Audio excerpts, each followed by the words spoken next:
The Samsung Galaxy S21, S21 Plus, and S21 Ultra are all here. The thing is, I have some concerns. Hey, it's Joshua Vergara. What's going on, everybody? Here are my top 5 concerns with the Samsung Galaxy S21 Ultra in particular, but we'll talk about the other two a little bit as well. First off, let me get a couple of things straight. I know some of you like to get into the comments and you think I'm just belly aching about a phone that I have not yet gotten my hands on. But that's kind of the point of concerns. Given the announcement that just happened this morning, there are some things that I think about before I inevitably get my chance to review it. So when I do my full review, we will revisit these concerns and see how much they actually bothered me in real-world use. But I will say, to balance this video out, I will make sure to talk about some of the positives along the way. Now, the first thing we have to talk about is the design. And no, I'm not talking your ear off about how black is like the color that matters so much, because Samsung already did that themselves during Unpacked. Don't get me wrong, the Phantom Black matte color does look pretty dope in pictures and videos that I've seen from fellow tech YouTubers, but the main part of the phone that catches my eye is the newly reimagined camera hump. The Galaxy S20 Ultra was an especially egregious offender, but then we had the Galaxy Note 20 Ultra, which also showed that nowadays we're just not caring as much about how the camera protrudes out as long as the power is there, and this time the Galaxy S21 Ultra is really leaning into that. Instead of just a simple rectangle that pops out, now the camera hump is closer to the corner and is practically integrated into the frame. The result is a two-tone design that makes for a good-looking phone no matter which version of the S21 you end up getting. Now, the only concern I have here is that the S21 line is clearly no longer worried about how it will basically be slanted all the time unless you use a case. Now, this is normal for any phone with a protruding camera hump, but it's interesting to see how Samsung is definitely leaning into it. Moreover, cases for the phone are going to be quite different, and I'm really interested to see how they will be now that a whole corner of the case no longer has to be there. How exactly does the lip that protects the camera hump change?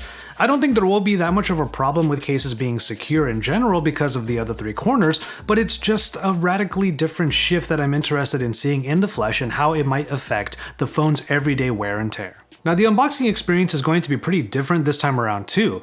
This will be a polarizing thing in any of the S21 phones. I get why this is a thing, because there are probably quite a few users out there who still have the chargers from previous phones that work just fine with the current generation.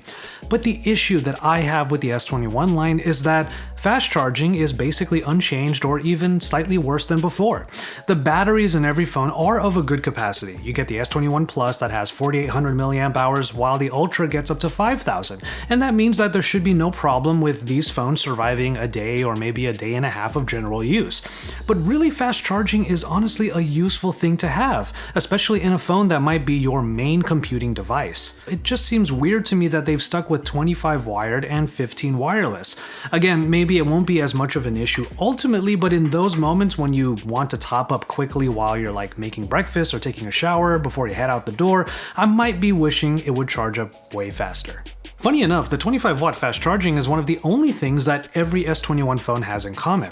Samsung has 3 different versions of the Galaxy S21, and while we thankfully have a cheaper price in the lower models, Samsung basically pulled a Pro Max with the Ultra. There are simply going to be bigger and better specs in the Ultra that really pull it ahead of its smaller siblings, and those things might be a bit too hard of a pill to swallow just for certain benefits. Anyone that wanted a flat display on the flagship device just won't get it in the Ultra.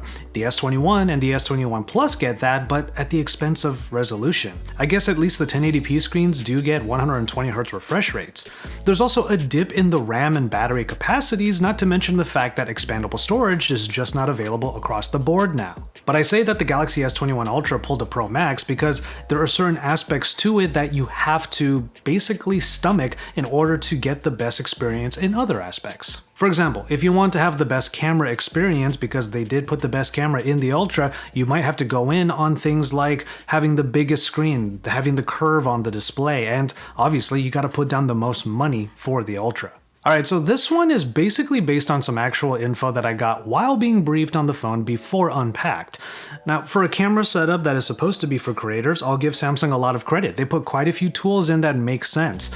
4K 60 frame recording from all the sensors is great, as is that director mode that I'm really excited for because it lets you change up the lenses and the focal lengths while recording. But one of the more interesting features from the Galaxy Note 20 Ultra was the ability to use Bluetooth earbuds in the Pro Video mode.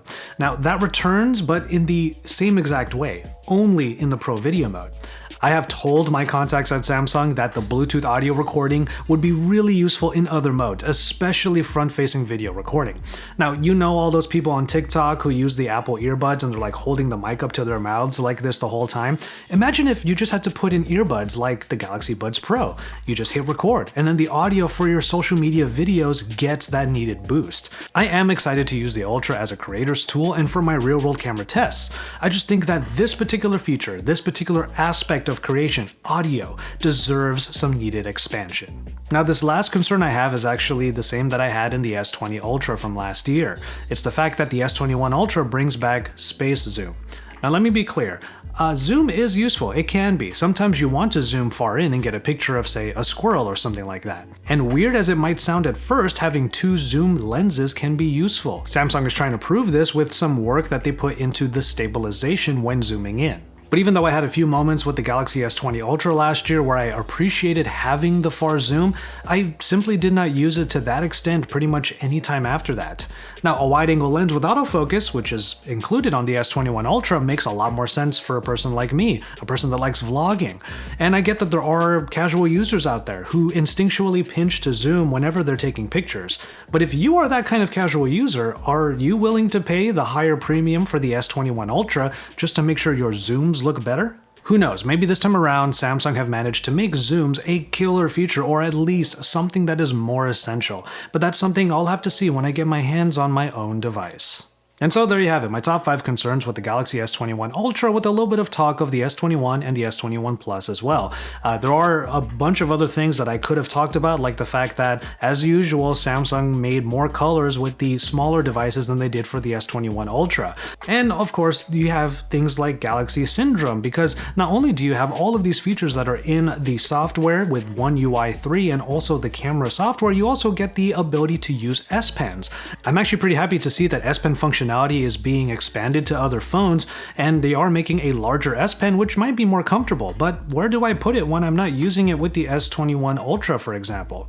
But all of these concerns will hopefully be addressed in one way or another as I go through the review of my own unit. So with that said, subscribe to my channel if you haven't already to look forward to all of my Galaxy S21 or S21 Ultra coverage here on the channel. Make sure you drop some likes on this video as well and get into the comment sections down below. Which of the S21 line are you going to get? Or are you going to get an S Pen with that S21? Or are you excited or not excited at all for this new announcement that Samsung has for the beginning of the year? But with all of that said, I'm going to go ahead and call it on this one. Thank you so much for watching. Please take care of yourselves and each other, and enjoy your tea, everybody.